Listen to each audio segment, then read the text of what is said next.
Muraho neza, iyi ni Kivu News. Nongeye kubaha ikaze cyane ku muyoboro mugari w'amakuru agezweho n'inkuru zizewe utasanga ahandi. Ku makuru yacu yo kuri uyu munsi munyemerere tuyahere kuri iyi ngingo ikomeye cyane ikomeje guteza impaka, ndetse iki nicyo kibazo cyongeye gutuma ibibazo by'u Rwanda na Repubulika Iharanira Demokarasi ya Kinshasa bifata indi ntera, kuko ubu tuvugana ibyo Kinshasa iri gushinja u Rwanda biraremereye. Ni mu gihe Kinshasa cyane ubutegetsi bwa Kinshasa bwari buri mu murongo wo gutangiza ibiganiro by'amahoro hagati y'abanyekongo bigamije no gutuma intambara ikomeje kubera mu burasirazuba bwa Repubulika Demokarasi ya Kinshasa ihagarara, ariko Kinshasa irashinja u Rwanda ukwivanga muri ibi biganiro igamije kubisenya no kubyica muri rusange, kugira ngo iyi ntambara ikomeze kubaho, ikomeje kubera mu burasirazuba bwa Repubulika Demokarasi ya Kinshasa, kuko n'ubundi intambara ngo nta bandi bayifitemo inyungu ngo ni u Rwanda gusa. Rero iyo ngingo reka aba ariyo duheraho, ubundi turakomeza no ku yandi makuru akomeje kuvugwa kuri tariki ya none. Mu gihe Perezida Felix Antoine Tshisekedi Tshilombo aherutse gutangaza umugambi wo gutegura ibiganiro bidaheza by'abanyekongo yise Dialogue National Inclusive bigamije gushakira umuti ibibazo by'imbere mu gihugu, umwuka wa politiki warushijeho kuba mubi cyane ku rwego rwo hejuru. Guverinoma ya Kinshasa iratangaza ko ndetse yamaze no gufata umwanzuro ukomeye usobanutse gufunga burundu amarembo ku mutwe wa AFC M23 uyoboye na Colonel Nanga na Sultani Makenga. Ku ruhande rwa Kinshasa, kwinjiza M23 muri ibi biganiro by'abanyekongo si ukumvikana n'abafite ibibazo by'imbere mu gihugu, ahubwo babifata nk'uburyo bwo kwemerera u Rwanda kwinjira mu nzego z'ubutegetsi bwa Repubulika Iharanira Demokarasi ya Congo nk'umushyitsi utatumiwe kandi ugamije kudobya ibintu. Ariko se ni ayahe mayeri y'abagaragara cyangwa atagaragara u Rwanda rushinjwa gukoresha kugira ngo rwinjire muri ibi biganiro? Reka iyi ngingo nayo tuyinjiremo. Guverinoma ya Congo n'inzego zayo z'umutekano zivuga ko u Rwanda ruri gukoresha amayeri menshi ashingiye ku gitutu cya gisirikare n'icya diplomasi kugira ngo rwinjire muri ibi biganiro. Rugomba gukoresha ngo igishoboka cyose kugira ngo ibi biganiro u Rwanda n'ubundi rugire abo rwoherezamo babigiremo uruhare, cyangwa se bamenye imyanzuro igomba gufatirwamo. Icyambere n'ubundi u Rwanda ngo ruri gukoresha no gukoresha intambara nk'uburyo bwo gushyira igitutu kuri leta ya Kinshasa. Kinshasa ishinja Kigali gukoresha ingabo z'u Rwanda RDF zifatanyije na M23 mu gufata ibice bishya n'imijyi ikomeye yo mu ntara ya Kivu y'Amajyaruguru. Nk'uko rero guverinoma ya Congo ibivuga, intego y'uko kwagura ibice bagenzura si ukurwana gusa, ahubwo no gushyira igitutu gikomeye kuri Perezida Felix Tshisekedi ku buryo yabona ko nta yandi mahitamo afite uretse kwemera kuganira nabo ku meza y'ibiganiro, ibiganiro bidaheza by'abanyekongo nabo bakabibarizwamo. Icya kabiri nico Kinshasa yita ikinyoma cy'ihuriro rya Politiki, the AFC Political Facade. Guverinoma ya Congo ivuga ko ishingwa ry'ihuriro AFC Alliance Fleuve Congo ryakozwe nk'amayeri ya politiki agamije kugaragaza ko ikibazo kitari icya M23 gusa. Iri huriro rero ryinjijwemo abahoze ari abanyepolitike ba Congo barimo Colonel Nanga kugira ngo amahanga arebe AFC nk'urubuga rwa politiki rugari aho kurubona nk'umutwe witwaje intwaro gusa. Ariko Kinshasa ivuga ko iri huriro ridahagarariye abanyekongo bafite ibibazo by'ukuri, ahubwo ko ari umwambaro wa politiki u Rwanda rwambitse M23 kugira ngo rwerekane ko ikibazo ari icy'abanyekongo ubwabo aho kuba ikibazo kirimo uruhare rw'u Rwanda. Icya gatatu nicyo guverinoma ya Congo yita gukoresha ibiganiro nk'inzira yo kwinjira mu buyobozi bwa Congo. Kinshasa ivuga ko u Rwanda rushaka gukoresha ibi biganiro bidaheza nk'amarembo azarufasha gushyira abantu barushyigikiye cyangwa barukurikira mu nzego z'ubuyobozi bwa Congo, mu gisirikare cya FARDC no mu nzego z'ubutasi. Nk'uko rero guverinoma ya Congo ibivuga, intego yaba iyo gukomeza kubona amakuru y'ibanga no kugira uruhare mu ifatwa ry'imyanzuro ya politiki n'umutekano wa Repubulika Iharanira Demokarasi ya Kinshasa. nawe urabyumva aho Congo n'ubundi ibi byose iri kubivuga ibyerekeza ko u Rwanda rufite gahunda yo kwifashisha ibi biganiro bigamije ukumvikana na leta ya Kinshasa, muri make ukuba M23 yakwinjira mu biganiro byo kumvikana na leta ya Kinshasa byaha u Rwanda icyuho cyo kwinjiza abayo muri guverinoma ya Kinshasa. Imyanzuro yose guverinoma ya Kinshasa ifashe u Rwanda rukaba ruyifitemo uruhare iyo myanzuro. Icyakora umugambi wa Kinshasa wo guheza AFC muri ibi biganiro urimo guhura n'imbogamizi zituruka mu gihugu imbere. Bamwe mu banyapolitike bakomeye batavuga rumwe n'ubutegetsi ndetse n'amashyaka ya kera nka Palu batangaje ko ibiganiro bidashoboka cyangwa se bidashobora kwitwa ibidaheza mu gihe cyose uruhande rufite intwaro kandi rugenzura ibice bimwe by'igihugu ruhejwe muri ibi biganiro, kandi ari ibiganiro bibarizwamo uruhande rw'abatavuga rumwe n'ubutegetsi na guverinoma ya Congo. Abanyepolitike bavuga ko intambara idashobora gukemura ikibazo, bityo ko guverinoma ya Kinshasa ikwiye kwemera kuganira n'impande zose zifitanye amakimbirane. Ibi byatumye rero guverinoma ya Congo itangira kugira impungenge nshya. Mu maso ya Kinshasa, u Rwanda rushobora kuba rwarashoboye kugira ijambo ku banyepolitike bamwe bo muri Congo, ku buryo hari abatangiye gushyigikira ko AFC M23 yinjizwa muri ibi biganiro.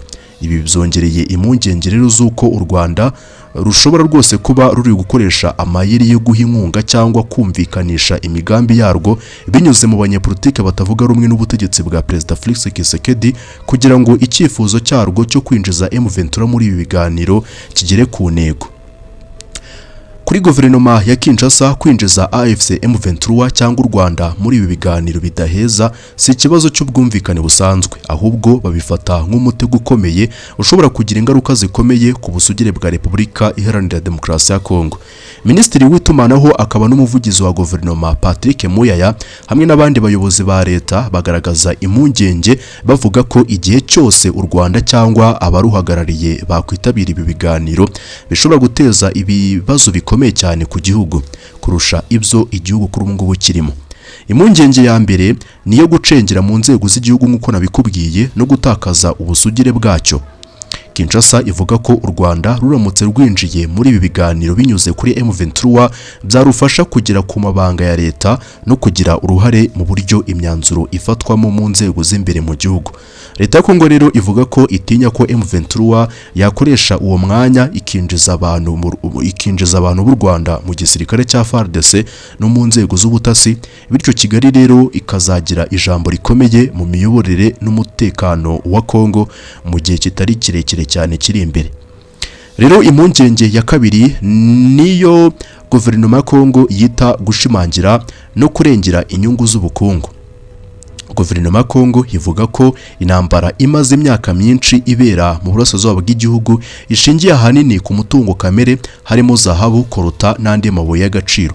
Kinshasa ivuga ko ifite impungenge z'uko M23 n'u Rwanda bashobora gukoresha ibi biganiro nk'uburyo bwo kugabanya igitutu cy'amahanga, ari nako babona urwaho rwo gukomeza kugenzura amarembo y'ubukungu bwo mu burasirazuba bwa Congo mu buryo bwemewe n'amategeko. Impungenge ya gatatu niyo gutesha agaciro ubutabera no kudahana ibyaha by'intambara. Mu gihe kirekire Repubulika Iharanira Demokarasi ya Congo yakunze gushinja M23 n'abayobozi bayo barimo Colonel Nanga ibyaha by'intambara, ubwicanyi bwibasira abasivile ndetse n'ibyaha bikomeye byibasiye inyoko muntu. Ku ruhande rwa Kinshasa, kwinjiza uyu mutwe muri ibi biganiro by'abanyekongo bishobora kubera uburyo bwo guhabwa imbabazi cyangwa imyanya y'icyubahiro mu buyobozi bw'igihugu. Guverinoma rero ivuga ko ibyo bishobora rwose gushyira iherezo ku gukurikirana abashinjwa ibyaha by'intambara byakorewe mu burasirazuba bwa Congo ndetse n'ibindi bitandukanye biremereye cyane bakorewe n'ubundi muri iki gice abarwanyi babarizwamo. Ese umwanzuro wa Kinshasa ubundi wo guheza M23 cyangwa u Rwanda muri ibi biganiro ushobora kugira izihe ngaruka ku gihugu no ku karere k'ibiyaga bigari? Wowe urabibona ute? ingaruka ya mbere n'ubundi ahanini igaragazwa n'abahanga no kwiyongera kw'intambara kubera ko M23 ivuga ko itazemera umwanzuro w'ibiganiro itarimo guhezwa kwayo bishobora gutuma irushaho rwose gukaza ibikorwa bya gisirikare intambara ikurushaho rwose gufata indi ntera cyane ko na n'ubu ngubu imirwano yongeye gusubukura intego yabo rero kuri ubu ngubu ishobora kuba igiye kuba iyo kwerekana ko ibiganiro bidafite agaciro mu gihe intambara ikomeje mu bice bagenzura. Ingaruka ya kabiri rero niyongera ry'ibibazo by'ubutabazi n'imibereho y'abaturage. Guhezwa kw'impande zihanganye bishobora mu by'ukuri gukomeza kudindiza inzira y'amahoro ishingiye ku masezerano ya Rwanda na Nairobi yewe na Washington. Ibyo rero mu by'ukuri biratuma abaturage babarirwa muri za miliyoni bakomeza guhunga ingo zabo ndetse n'ubutabazi bukomeza kubabana ikibazo kubageraho. Ingaruka ya gatatu rero ni ukwiyongera kw'amacakubiri muri politiki ya Repubulika ya Demokarasi ya Congo kubera ko bamwe mu banyepolitike batavuga rumwe n'ubutegetsi bwa Kinshasa bavuga ko bashyigikiye ko M23 yakwitabira ibi biganiro bishobora gukomeza kubyara kutumvikana gukomeye hagati y'abashyigikiye Perezida Felix Antoine Tshisekedi Chilombo n'abatavuga rumwe nawe. Guverinoma Kinshasa ishobora gutangira gufata kandi bamwe mu banyepolitike bo muri opposition nk'abagambanyi cyangwa nk'abakorana n'u Rwanda cyane ko batangiye rwose gushinjwa ibyo ngibyo kuko bafite icyifuzo gitandukanye n'icya Perezida Tshisekedi. Guverinoma Kinshasa rero nanone ishobora kuzatangira gufata bamwe mu banyepolitike bo muri opposition nk'abagambanyi ndetse itangire rwose ibafunge nk'uko byagiye bigenda kuri bamwe mu bihe byashize bitewe no kugaragaza ukuvuguruzanya ku rwego rwo hejuru n'ibyemezo bya leta ya Kinshasa. Muri make rero ibiganiro bidaheza by'abanyekongo byari bigamije kuba urubuga rwo gushakira umuti ibibazo by'imbere mu gihugu ariko ubu birimo guhinduka urundi rwego rw'ihangana rikomeye rya politike n'inyungu za diplomasi hagati ya Repubulika ya Demokarasi ya Congo ndetse nabo ivuga ko ari u Rwanda. Mu gihe guverinoma Kinshasa rero ivuga ko itazigera yemera na rimwe ibyo yita amayeri y'u Rwanda cyangwa ngo ihe urubuga umutwe wa M23, abatavuga rumwe n'ubutegetsi bo bavuga ko amahoro arambye atazagerwaho igihe cyose uruhande rufite intwaro kandi rugenzura ibice bimwe by'igihugu ruhejwe mu biganiro. Rero nta mpamvu yo gukomeza gutinda kuri ingingo.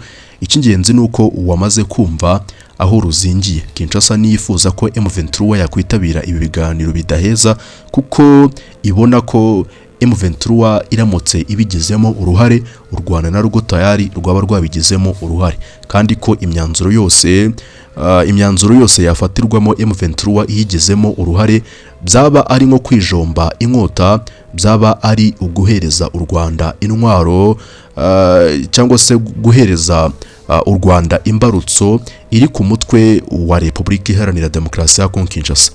Indi nyigo rero tutasoza tutagarutseho ni yigendanye n'icyo M23 yasabye Loni.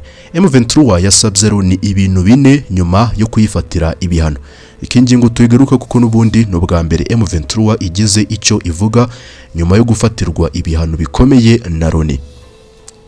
Ishami rya politike mu mutwe wa AFC M23 ryandikiye akanama k'umutekano ka Loni usaba ibisobanuro ku buryo ibihano biherutse gufatirwa uwo mutwe n'abayobozi bawo byafashwe, uvuga ko hari impungenge z'uko inzego za Loni zitagaragaje ukutabogama muri iki kibazo. Muri uku kwezi nibwo akanama ka Loni gashinzwe umutekano kafatiye ibihano AFC M23 cyo kimwe n'abayobozi bayo barimo Colonel Nanga na Colonel John Nzenze ukuriye ubutasi bw'uyu mutwe.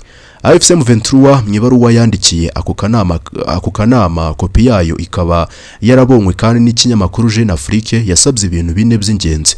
Icyambere nuko Loni isobanura ku mugaragaro uruhare Perezida uhagarariye Congo mu kanama k'umutekano ka Loni yagize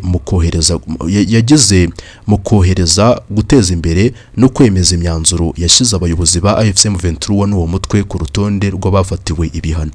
Icya kabiri no gusobanura ingamba zafashwe kugira ngo hirindwe amakimbirane y'inyungu cyangwa se conflict of interest no gukumira ko komite ishinzwe ibihano yakwifashishwa n'urwego rumwe ruri mu ntambara. Icya gatatu rero yasabye ni ikigendanye no kuba Loni yasobanura uburyo izakomeza kubungabunga ubudahangarwa no kutabogama bwayo mu gihe no kutabogama bwayo mu gihe nk'uko ibivuga MONUSCO iri gufasha ibikorwa bya MCVE+ mu rwego rw'ubufasha n'ibikoresho bitandukanye. Icya kane rero AFC M23 yasabye ko ibaruwa yayo ishyirwa mu nyandiko zikorwa na komite ishinzwe ibihano igashyikirizwa ibihugu 15 bigize akanama k'umutekano ka Loni, kandi ikazitabwaho mu byemezo byose bizafatwa mu gihe kiri imbere birebana na AFC M23 n'abayobozi bayo. Rero icyo nicyo gisubizo M23 yatanze ku bigendanye n'ibihano yafatiwe. Muri make irasaba ibisobanuro kuri ibi bihano byose yafatiwe na Loni. Rero Loni yo igaragaza ko itazigira ihagarika igitutu kuri AFC M23 mu gihe iyi ntambara batarayihagarika, ndetse n'ibitero byabo bikaba bigikomeje ko igitutu kizakomeza, ndetse bamwe mu bayobozi bayo ngo ibyaha bakora birimo ubusahuzi, ukubangamira ubuzima bw'ikiremwamuntu n'ibindi bitandukanye, niba tabihagarika ngo ibindi bihano nabyo biri hafi vuba aha ngaha uko bafatirwa. Ibingibi rero mu by'ukuri kubibwira ko nta ngaruka zikomeye bigira kuri aba bayobozi ba AFC M23 mwaba muri kwibeshya, kuko ibi bihano uko bikomeza n'ubundi kuba byinshi birangira rwose aba bayobozi bagejejwe mu nkiko mpuzamahanga n'imanza zabo zikaba batagihari. Rero birumvikana batangira gushakishwa ku rwego mpuzamahanga, ku buryo n'ubundi bishobora kuzabagiraho ingaruka mu myaka iri imbere. Ngaye nguko rero reka dusubire no mu zindi nkuru zitandukanye. Iyi ni z'uRwanda News, wibuka gukora kuri subscribe ndetse igitekerezo cyawe ni ingenzi cyane ku makuru n'inkuru tudahema kukugezaho uko bwije n'uko bukeye. Dusubire.